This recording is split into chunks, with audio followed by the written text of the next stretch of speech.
Alright, Facebook and YouTube, this is for you. One last shot tonight. Alright.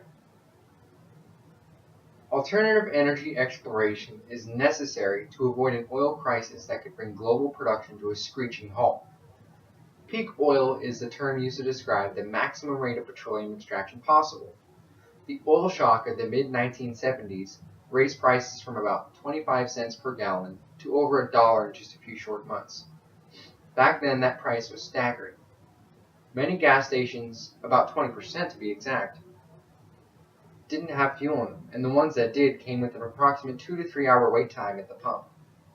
It's no secret that oil is becoming harder and harder to obtain.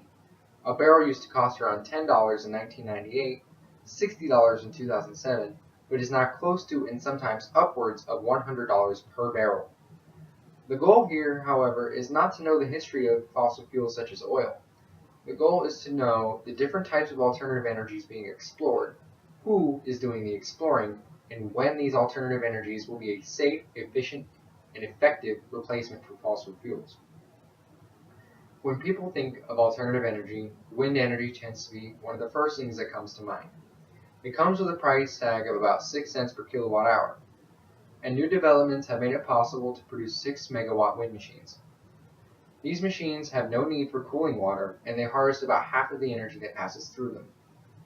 The wind passes through a turbine, which causes gears to spin a shaft that turns a generator, producing AC power. These large machines take up a lot of space and can pose a threat to birds and bats in their area. They also have the possibility of interfering with aerial surveillance radars. Hydrogen fuel cell technology almost sounds like something out of a sci-fi saga such as Star Trek or Star Wars. In its small-scale production, causes it to have a high price tag of around $50 per kilowatt hour and $1 million stations of refueling. It is difficult to store and even more difficult to transport. The electricity is generated by the stripping of electrons off of hydrogen atoms. The hydrogen atoms are then combined with water or oxygen to form water as a byproduct. This technology shows promise in areas of public and private transportation, such as cars, motorbikes, trains, airplanes, and that sort of thing. The vehicle would be moved by an electric motor powered by a battery. The battery gets its power from a power control unit that controls the flow from the cell stack to the battery. Honda and Toyota have unveiled plans to produce hydrogen-powered cars by 2020. However, there are some that are already on the market. If these cars are run off of hydrogen only, water would be their only emissions. Excuse me. Geothermal energy is what comes to mind for a lot of people when thinking of around-the-clock energy production. It comes with a price tag of about 7 cents per kilowatt hour. It is considered as one of the only true viable alternative energy sources that could sustain our current way of life. It is harvested by using naturally flowing hot water or by injecting it into the Earth's crust. The water or steam is pumped back to the Earth's surface where the heat transfers to a turbine, which powers a generator. The steam is injected back into the Earth once used. No mainstream production of this technology is underway. However, it's gaining ground. It's not as popular as wind or solar, however. These machines have the possibility of releasing steam that contains harmful components into the air, and this steam that contains harmful components could possibly rot the heat exchangers or even pollute the air itself. Solar energy tends to be the next thing that comes to mind when people think of alternative energy. It's highly efficient when implemented on a large scale, and it generates electricity by using two semiconductive layers of materials that absorb sunlight. The electrons are knocked free from the negatively charged layer, which causes the excess electrons to move from one layer to another, creating electric current. This reaction was first discovered in 1840, but scientists and engineers are working to this day to improve its efficiency. Solar power is heavily utilized on the International Space Station, and concepts for solar-powered spacecraft are currently being developed, which leads me into my next topic: space-based solar power generation. This is around-the-clock solar power generation. It involves the implementation of orbital solar power generators in space that beam down energy to Earth. It is a clean system that would produce no waste or pollution. The energy would be beamed down in the form of microwaves or laser format.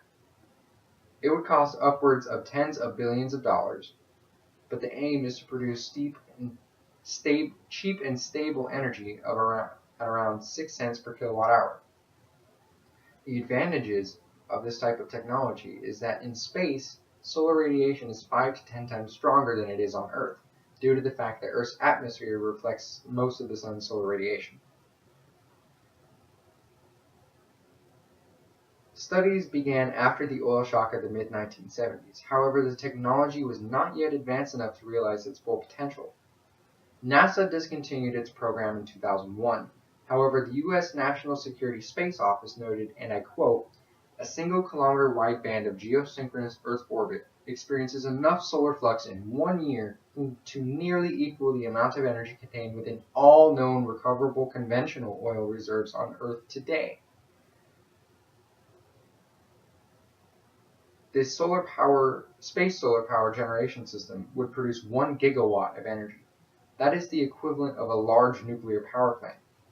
The obstacle, however, is finding a material that can convert solar into laser or microwave efficiently. The leading candidate for this is a deuterium aluminum garnet ceramic material that contains neodymium and chromium. The Japanese have plans to launch a prototype within 20 years. With peak oil having been reached, or soon to be reached, it is pertinent to the sustainability of our current lifestyle that we improve our alternative energy exploration technologies. In order to avoid another oil shock, we need to use fossil fuels more efficiently, remove our dependence on them greatly, if not completely. Studies show a decline in oil extraction rates, and it's no secret that oil prices are rising. The cost of living is also going up as a result of inefficiency in energy consumptions. Alternative energy not only will help alleviate our dependency on fossil fuels, but it could help undo the damage we've done to the planet as a result of the extensive use of such fossil fuels. The time of inefficient fossil fuels is no more, for the new age of cutting-edge and cost-effective renewable energies is finally here.